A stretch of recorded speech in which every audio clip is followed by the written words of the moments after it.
এই রোডটা ধরেন প্রতিনিয়তই যাওয়া আসা করি। এই গাছটা 2টি গাছ পড়েছে, একটা সামনের একটা রয়েছে, আজ 15-16 দিন পড়ছে এই গাছ দুটো। তো এই গাছ দুটো সরানোর কোনো ব্যবস্থা করতেছে না। আমাদের এই হাইমালের গাড়ি নিয়ে যাওয়া আসা খুব সমস্যা হয়।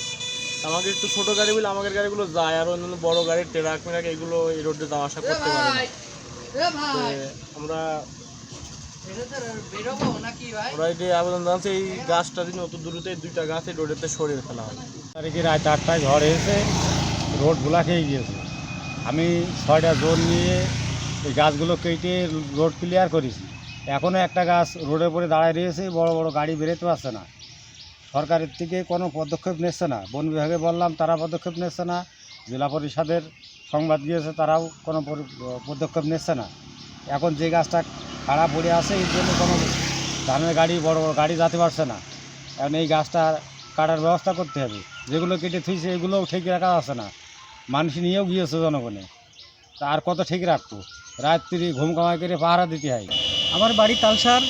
আমি এই রোডে যাতায়াত করি, কিন্তু এই রোড দিকে প্রতিদিন কমপক্ষে 1500 গাড়ি যাতায়াত করে এবং 5000 লোক যাতায়াত করে। কিন্তু এই রোডে আজ 15 দিন হলো, আজ 2 তারিখ, প্রায় 17 দিন হলো এই গাছগুলো পড়ে রয়েছে, কিন্তু যথাযথ কর্তৃপক্ষ এই গাছগুলো অপসারণের কোনো ব্যবস্থা নেয়নি। এই জন্য আমরা যথাযথ কর্তৃপক্ষকে দৃষ্টি আকর্ষণ করছি, এই রোডের এই গাছগুলো দ্রুত অপসারণ করে লোকজনের যাতায়াতের জন্য সুব্যবস্থা করার জন্য অনুরোধ জানাচ্ছি।